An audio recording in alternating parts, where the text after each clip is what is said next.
If you want to watch every single Joan Crawford movie, you might be out of luck. A few of her silent films, like many silent films, have disappeared, either destroyed or misplaced and sitting in a basement somewhere. But there's also one film that definitely exists, we know where it is, and yet nobody is allowed to watch it. When 1932's Letty Linton was released, it seemed an undeniable success. Its reviews were good, it did well at the box office, it even started a fashion craze that dominated American fashion for years. Shortly after its release, however, it attracted some legal trouble that unfortunately meant it could no longer be screened at all, no matter what, forever.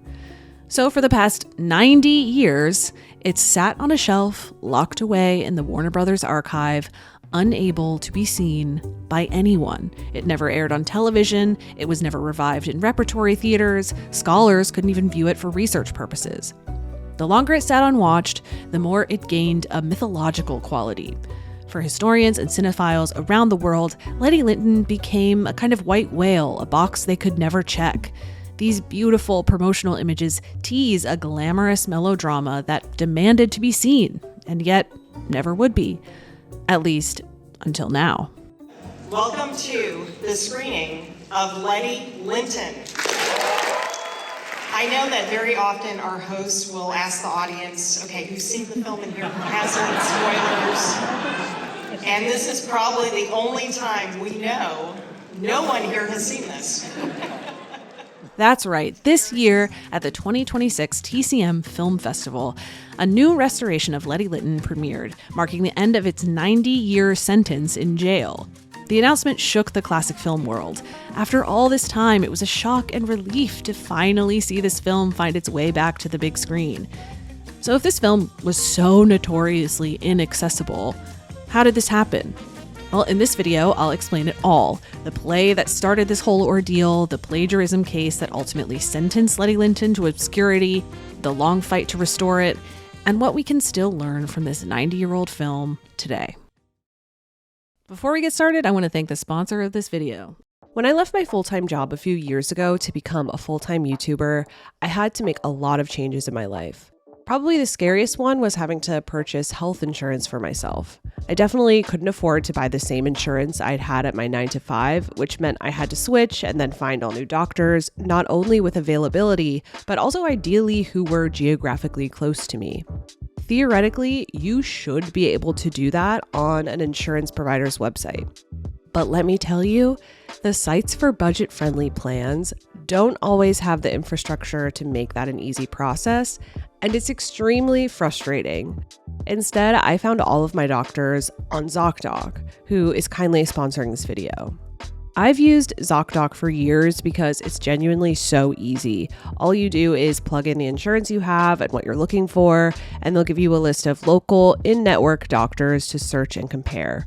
This was a lot easier than on my insurance's website, which didn't say whether a doctor was accepting new patients or not, and funnily enough, didn't even list everyone who accepts my insurance. It was like, here's a doctor 2 hours away, end of list. Cool, thanks.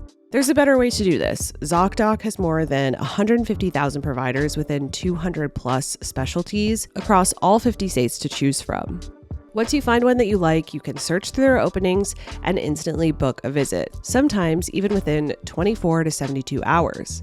I've done this countless times because it's easy and free to use, and I've been with some of these doctors for years now. I probably need to see one right now. Maybe you can hear it. I have a cold. At this point, it's not controversial to say that the healthcare system in this country is a mess, and finding cost-effective ways to take care of yourself isn't easy. Sometimes all it takes is finding an in-network doctor so that you aren't shocked by a random $1,000 bill. If there's something, even the smallest change you could make to relieve the stress of the system, I want that for you. So head over to ZocDoc.com/BeKindRewind to get started and check that appointment off your to-do list. Thank you to ZocDoc for sponsoring today's video and for helping all of us to take better care of our health. Our story begins a long, long time ago, 1857, Glasgow. Madeline Smith was carrying on a secret love affair with a packing clerk at a nearby warehouse. When her parents arranged a marriage for her to an upper-middle-class gentleman, she tried to break off her affair with the clerk. He threatened to expose their relationship in retaliation, and shortly after that, died mysteriously of arsenic poisoning. Although evidence suggested Smith murdered her lover, the evidence wasn't strong enough to convict. Smith's case became notorious, inspiring countless ripped from the headline stories. Like in the way Law & Order SVU will just subtly change people's names and relocate everything to Hudson University. Wilkie Collins used aspects of the case in his novel, The Law and the Lady. But most importantly for our video, there was Dishonored Lady, a play written by Margaret Ayer Barnes and Edward Sheldon that premiered on Broadway in February 1930. The play broadly shares the contours of the original case, although they made some key changes to amp up the melodrama and modernize things a bit.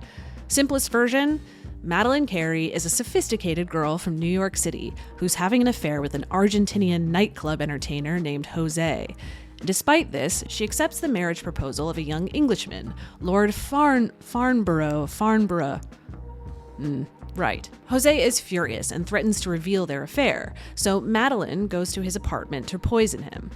Well, she spends the night first, and then slips poison into his coffee in the morning.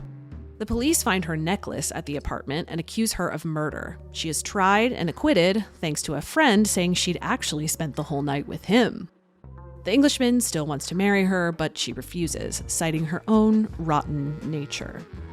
Sounds scandalous, right? A New York socialite torn between lovers, a murder, a corrupt legal system. It had all the ingredients to catch the attention of any film executive, and it did. Virtually every studio in Hollywood showed interest. MGM thought it would be the perfect vehicle to show off its brightest rising star, Joan Crawford. Crawford had been at MGM since 1925, slowly working her way up from anonymous chorus parts to featured player to leading lady. Known at first for the vitality she displayed in films like Our Dancing Daughters as the quintessential flapper, she had matured into romantic melodramas like Our Blushing Brides and Possessed, in which she played working-class girls whose lives change when they fall in love with wealthy men. By 1930, Crawford had become a box office sensation, just as, if not more popular than any woman on MGM's roster, including Greta Garbo. MGM believed Dishonored Lady would be an interesting and challenging next step for her. So they entered into negotiations with the playwrights and offered $30,000 for the film rights, as long as the Hayes office approved the story. Here is where the problems begin. At this point, it's 1931. We are in what has famously become known as the pre-code era, a time before the strict enforcement of censorship guidelines that determined what could or could not be shown in American films. Now, pre-code is a bit of a misnomer because technically by 1930, the studios had already agreed to abide by these guidelines. Only, as film historian Thomas Doherty writes, the men charged with bringing studio productions into line with the code lacked the fortitude and vision to enforce it. If in theory the rules existed, in practice they were pretty easy to get around. Letty Linton is actually a great example of how this kind of farcical censorship process could play out. Censors had some authority and were indeed involved, but were also ultimately far more lenient than they would eventually become. So MGM gave a treatment of Dishonored Lady to the Hayes office, which was responsible for approving material for compliance with the code. And they said, absolutely not. There is no way this play could possibly be filmable. Why? Well, much of the difficulty lies in the character of the woman herself, who is depicted as a nymphomaniac. That's right, Madeleine engages in the worst sin American conservatives can possibly imagine: premarital sex. The play was pretty forthright in its description of her affair with Jose and what exactly she was doing when she spent the night in his apartment, which became a seemingly insurmountable barrier for the censors to overcome. The Hayes office determined that no studio, not just MGM, could suitably adapt Dishonored Lady for the screen. The deal with Sheldon and Barnes fell through. MGM was not happy, but they lucked into a potential lifeline. In the summer of 1930, Marie Belloc Lowndes published the novel Letty Linton, which, conveniently, was also inspired by the Madeline Smith murder trial. Letty Linton is a sophisticated but inexperienced English girl who is having a flirtation with a Swedish man named Axel. But when Letty meets Lord Tintagel, she agrees to marry him. Axel threatens to expose their relationship. Utterly devastated, Letty takes some poison from her father's chemical plant, intending to commit suicide. She chooses instead to slip some into Axel's hot cocoa. The police find their love letters and accuse her of murder. She is tried, but not convicted, and is forced to marry a third man who she does not love. When MGM read this novel, a light bulb went off. Okay, so the Hays office wouldn't let them adapt Dishonored Lady. But they hadn't said anything about Letty Linton. And Letty Linton was, for all intents and purposes, the same story. Maybe they could adapt that instead.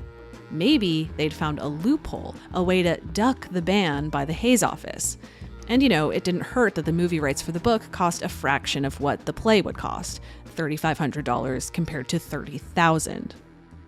The Hays office knew what MGM was up to, by the way. They weren't that easy to fool. Correspondence between Hays office liaison Colonel Jason S. Joy and MGM producer Hunt Stromberg shows as much. Joy was like, "Hey, we saw that you bought the rights to Letty Linton. It looks like it's the same story as Dishonored Lady, and as you know, we already said no to that, so we would love to know what you have in mind here, because it really seems like you're trying to use forbidden material in disguise." Stromberg responded, asking them to reserve their judgment until they read the first script.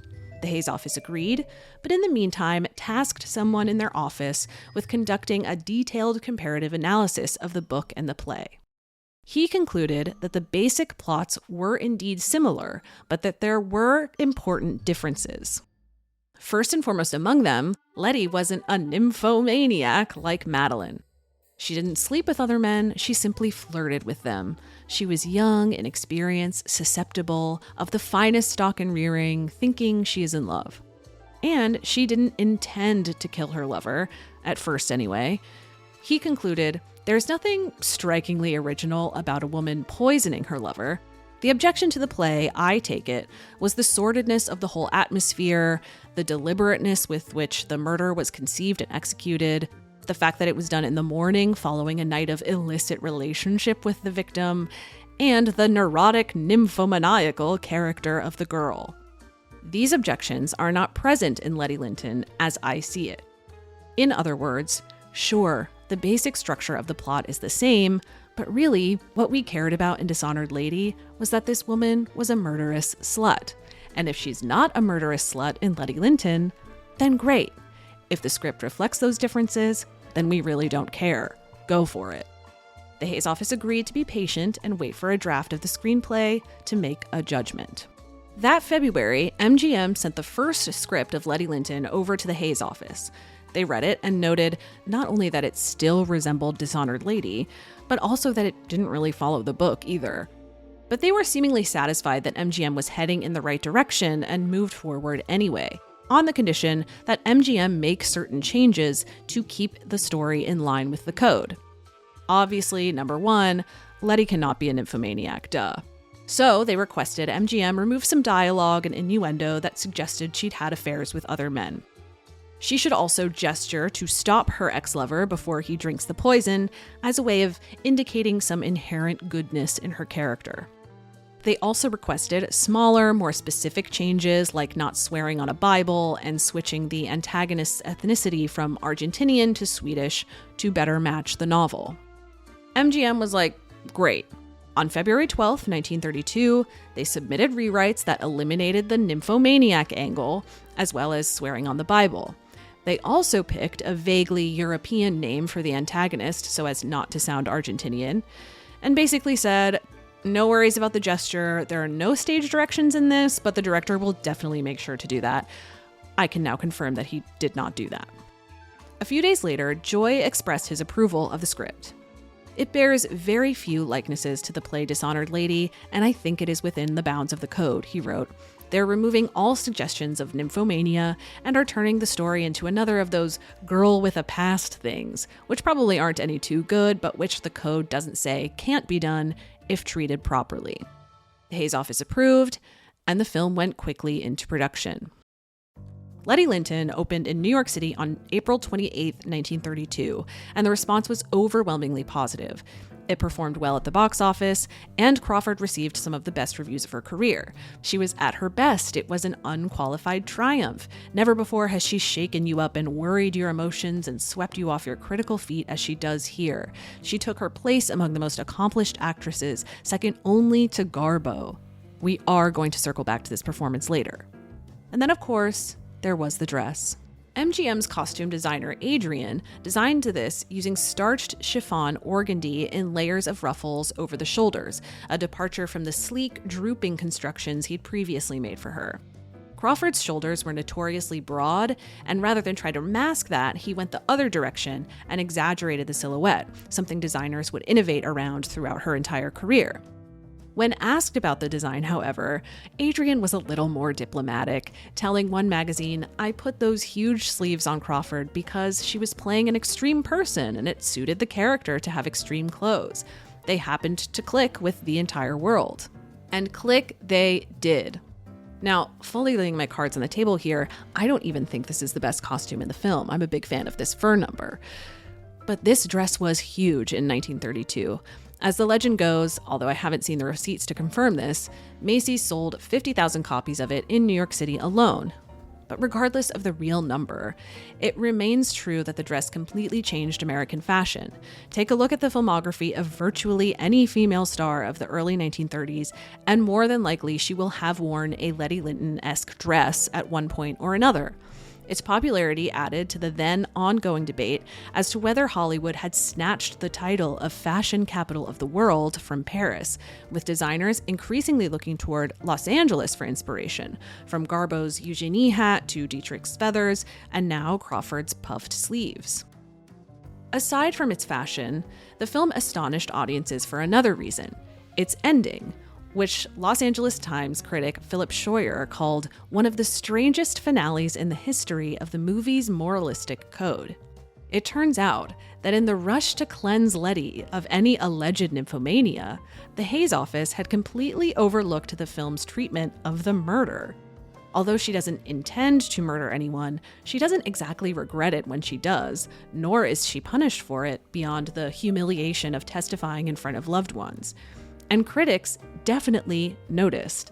A film that so brazenly let its heroine get away with literal murder was revolutionary.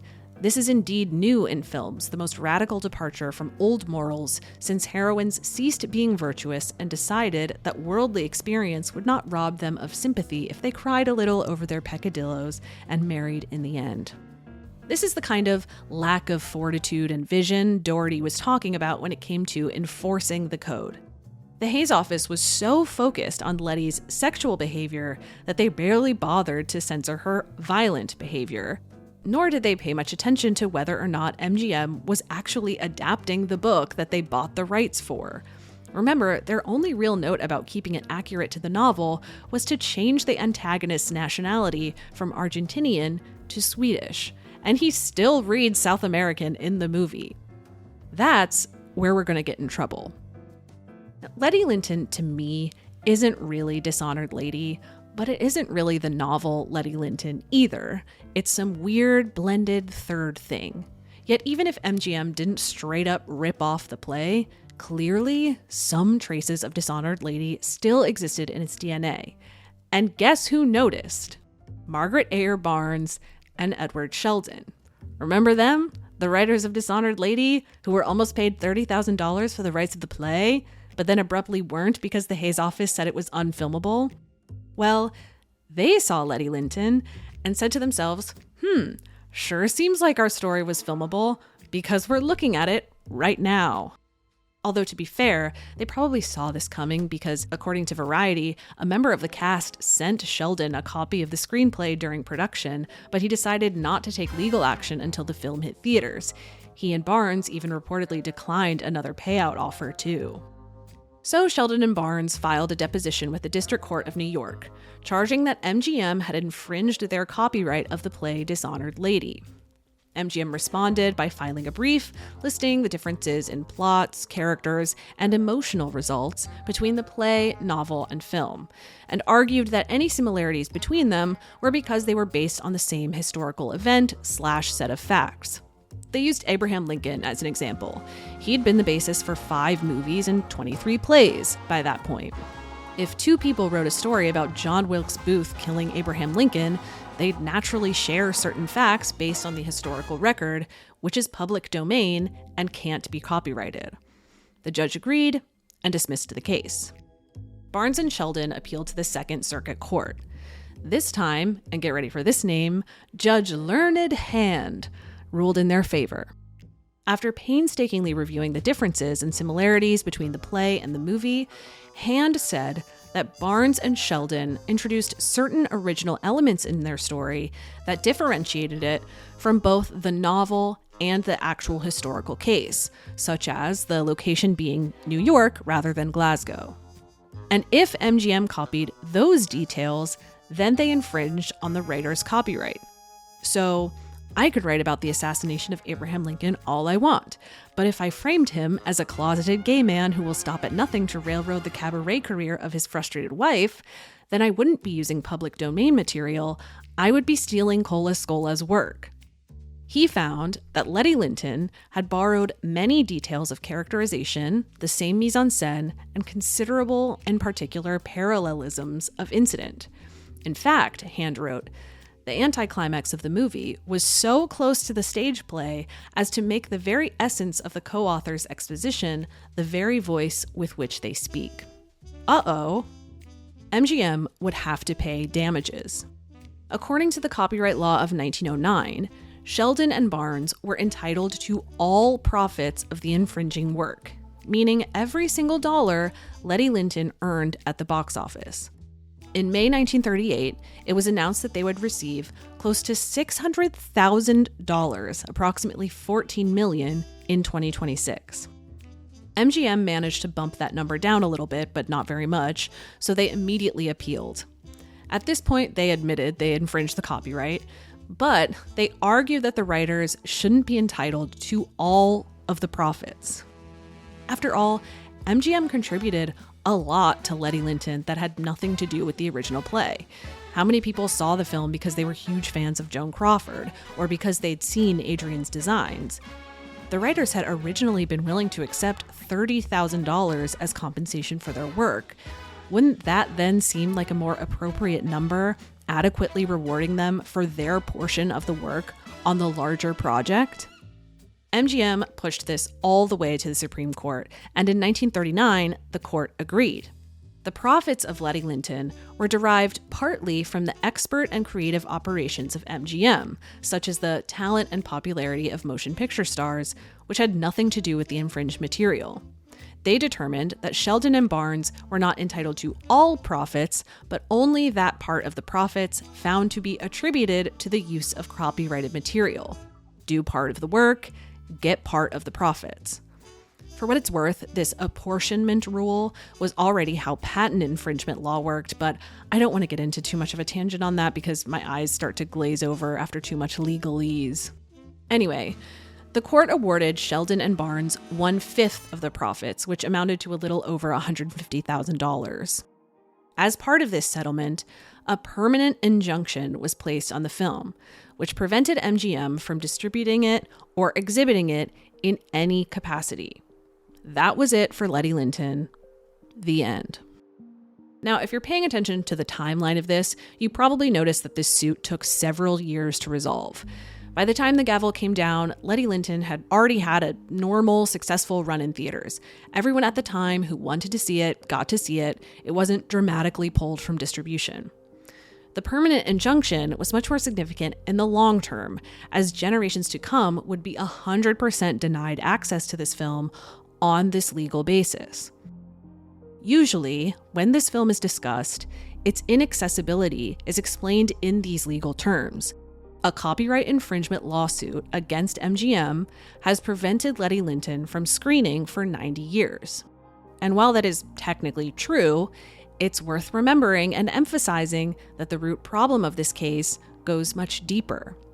If the American film industry did not have a censorship apparatus so singularly obsessed with policing the way women behave, none of this would have happened.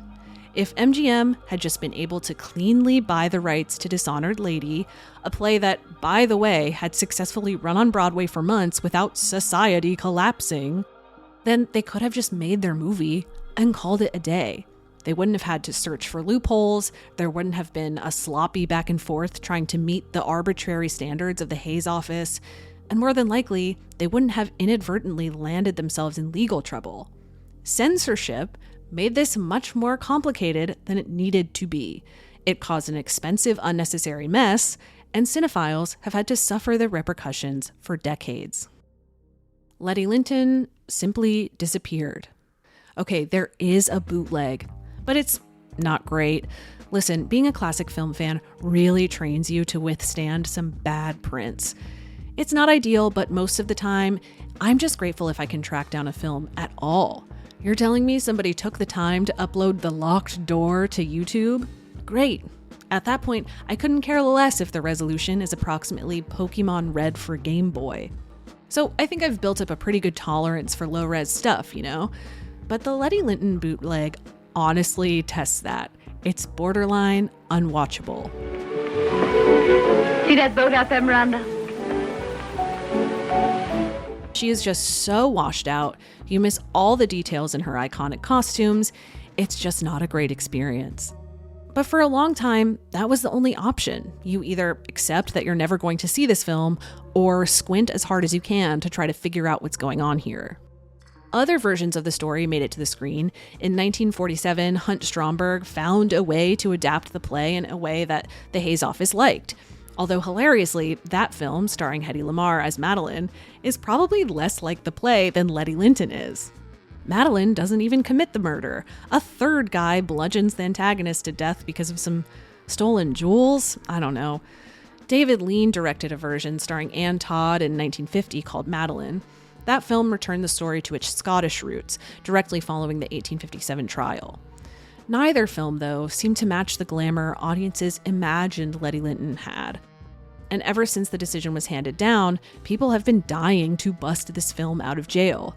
Fans have signed petitions, curators have begged, but Warner Brothers, who now owns MGM's library, remained resolute. Legally, their hands were tied.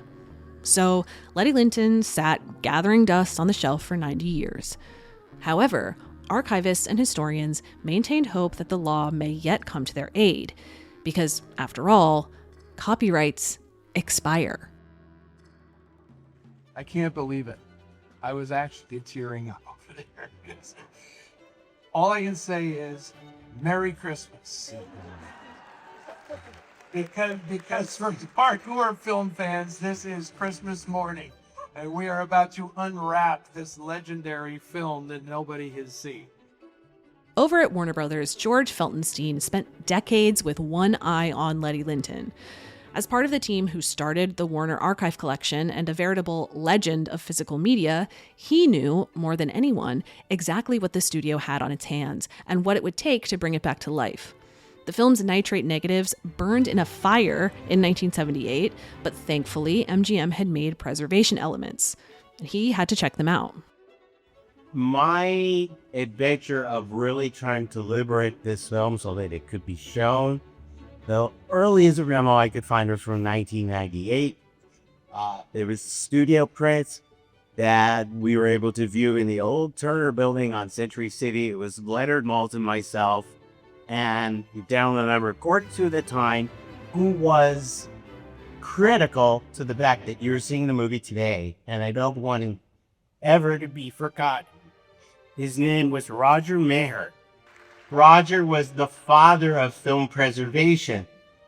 When MGM was unable to legally distribute this motion picture, Roger saw to it that Letty Linton, among hundreds and hundreds of other films, were converted from nitrate film to safety or preservation in the 1960s, when the only other company doing that was Disney.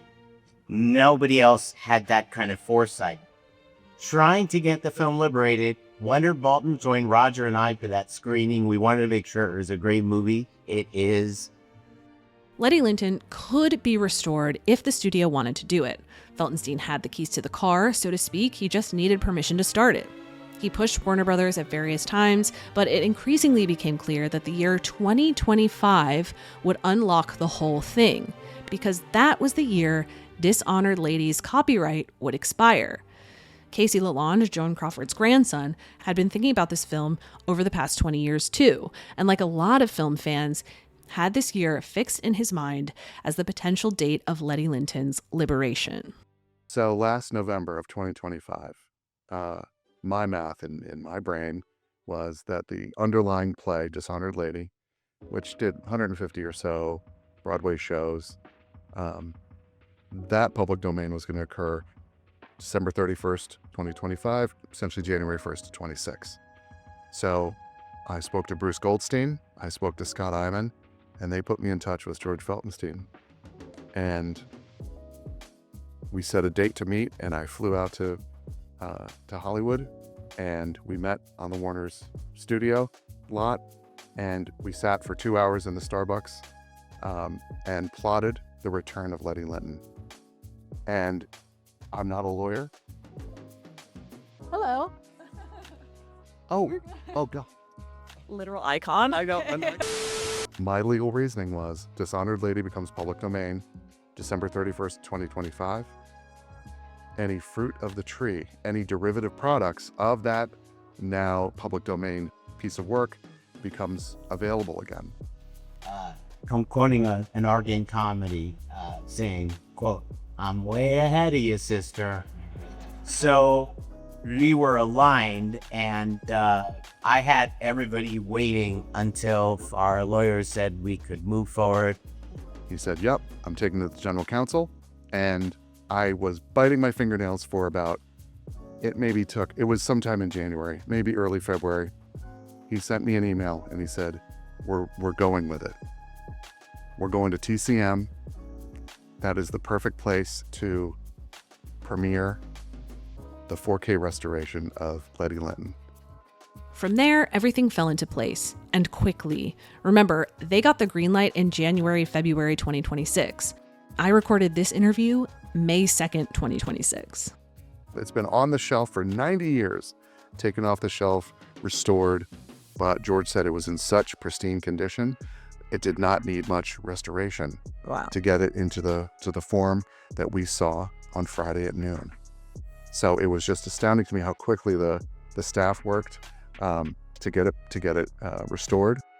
Felsenstein called Charlie Tabish, the head programmer of TCMFF, and arranged for the restoration to premiere at the 2026 festival. Where would this be the perfect place to premiere it? And there was no question it was TCM. TCM does restoration premieres almost every year. It's a worldwide audience, and this festival is just comprised of such caring fans, and the outpouring of the fan support just in the weeks running up to this has been just phenomenal. But TCM was the only place we were going to do this, just because of the reputation and how much care TCM does with all of the restorations and the premieres, and just how they do things here. Of course, for such a momentous occasion in Joan Crawford history, I had to be there myself. So I traveled to LA and stood in line at the Egyptian Theater to take it all in. The May 1st premiere of the restoration sold out, as did the follow-up screening 2 days later, with hundreds more who wanted to see it being turned away. The energy was pretty great in the room. People were cheering during the movie, engaging with the screen. So that was a pretty incredible experience. I think a dress is good when people are gasping around you when Joan Crawford enters a room. So how is the movie? Did it live up to the legend? I definitely think so. I mean, if you think about the plot for more than 2 minutes, it doesn't make any sense, which isn't surprising given that we know the screenplay is 2 different stories hastily smashed together over the course of a few days. And for what it's worth, even the censors were like, I literally don't get why she's doing this, but okay. I left the theater obsessed with Clarence Brown's direction. By that point, he'd become known for directing several of Greta Garbo's films, including her Best Actress-nominated performances in Romance and Anna Christie. He also directed Norma Shear and Marie Dressler to Best Actress nominations in A Free Soul and Emma, respectively. In other words, he was a director MGM trusted with their biggest stars. So it says a lot about their faith in Crawford as an actress that they'd begun assigning him to work with her. This was their second film together after 1931's Possessed. Brown got a lot of love in reviews of Letty Linton, and it's easy to understand why, as it features some of the same super clever camera movement that you see in other films of his, like The Flesh and the Devil, for example. But obviously, as an actress person, this for me was all about Joan, and thinking about what this film adds to our understanding of her filmically. In virtually every biography or study of Joan Crawford, Letty Linton is mentioned primarily in the context of the dress and the lawsuit, which makes sense since no one has actually been able to see this movie. But one consequence of this, in my opinion, is that we have probably underestimated the degree to which this role shaped her persona in the 1930s. I mentioned earlier that Joan Crawford received some of the best reviews of her career for this film, and that's true. The performance is good and even exposed new facets of her skill that we don't commonly see. For instance, there's one scene in particular where she hisses out a line with some viciousness I don't really think I'd seen from her before. But what interested me reading reviews of this film is the prevailing sense critics had that they were observing a metamorphosis in action, that it marked her coming of age as an actress. Philip Schroyer's review in the LA Times articulated this beautifully. As Letty Linton, she consummates the entire change in our erstwhile dancing daughter, he wrote. She has arrived where she wanted to go. She is, miraculously, a different person. To me, she is now almost wholly unreal. I do not say this disparagingly because the screen itself is unreal in the abstract sense, and Miss Crawford has simply become an abstraction. It is up to us to readjust our values in regarding her. She is enough of an actress to express what she feels, and this new undeniable glamour does the rest. Letty Linton is her picture. In Letty Linton, the vibrant flapper of the silent era had finally and completely disappeared, displaced by stardom incarnate. Funnily enough, in the pre-screening conversation at the TCM Film Festival, host Eddie Muller said he had a similar experience watching the film for the first time in preparation for the screening. And the thing that really struck me when I saw this film for the first time at 1 a.m. this morning, I said, this is it. This is Joan Crawford becoming Joan Crawford in front of the world's eyes, because you'll know, you guys know exactly what I'm talking about. But I equated it to like when you watch The Blue Angel and you see Marlene Dietrich absolutely becoming, and these women were not created by men. They created themselves. They used the men to help create themselves. And to me, Joan Crawford was this incredibly powerful woman who was in charge of her image, and I have referred to her as a genuine Hollywood auteur. I mean, she created Joan Crawford, right? The way other people make a movie, she made this star. She is, and this is where it begins for me. It was a revelation to see this. I loved that Muller used the word auteur here, because I think it best describes the degree of active participation Crawford had in crafting her stardom. Film historian Robert Dance has written extensively about the strategies she employed to achieve her vision and status. In his book about Ruth Harriet Louise, a portrait photographer at MGM in the 1920s, he describes how she and Crawford collaborated extensively, experimenting with different looks and personas, essentially honing in on who she wanted to become visually before the camera. When Louise left the studio and photographer George Hurrell arrived, he too became a key collaborator, elevating her with a more sophisticated photographic style. But she was far from a passive muse. Hurrell later said, "I photographed her literally thousands of times. Each sitting was a new experience for both of us. For one thing, she constantly altered her appearance, the color of her hair, eye makeup, eyebrows, and mouth. Yet with all the changes, there was a classic beauty, a weird kind of spirituality, if you will, that was always there." Crawford openly talked about this process of building a persona too. In an interview with New Movie Magazine right after the release of Letty Linton, she detailed her theory and how she enacted it. I have experimented and have been experimenting with makeup for a long time, and I'm not satisfied yet. I believe any girl can build a personality for herself with makeup. She must make a deep study of what personality she wishes to assume, and then a deeper study of the makeup to fit this personality. Take pictures of yourself from every angle, do this until you think it looks right, and then cultivate the personality that goes with such makeup. In Letty Linton, the fruits of that labor become glaringly obvious. The aesthetic elements she had refined over several years at MGM coalesce with a polished, modern performance. She is an actress in her element. She arrived where she wanted to go. It's no coincidence to me, for example, that reviews of this film are some of the first references to Crawford overlining her lips, which would eventually be considered quintessential Crawford. Of course, Adrian's designs were crucial to the formulation of this image, but it's also important to remember that women wanted to buy that dress after they saw Crawford in it. Adrian did not design easy garments to wear. You had to know how to wear them well, both literally and figuratively. Hello? I remember seeing these images in high school and really starting to understand what classic Hollywood was and what stardom meant in classic Hollywood because of these pictures. She's so glamorous. Nobody on Earth in real life would look like this except for Joan Crawford. If there are figures we consider pivotal in the invention and development of filmmaking, then I think it's fair to also consider who is pivotal in the invention and development of stardom. And to me, Crawford is one of them. Grand Hotel usually gets the bulk of attention in this area. And why not? She delivers a scene-stealing performance in a Best Picture winner stuffed to the brim with MGM's brightest stars. I'm certainly not going to diminish its impact on her career, but understanding that that film came on the heels of a lead role that seemingly locked into place the glamorous image we associate with Crawford today paints a much more complete portrait of her career, and it was a thrill to be there to see it. So you may be sitting there thinking, okay, well, I'm not at the TCM Film Festival. Why does this matter to me? Well, good news. Warner Archive recently announced that a 4K restoration of Letty Linton will be available on Blu-ray on June 30th. LaLonde also told me that while they didn't have any concrete plans as of our interview, they're hoping to program it in theaters as well. So there may even be an opportunity near you to see it on the big screen too in the coming months. I hope you take that opportunity. What should I be doing? Oh my god. Love.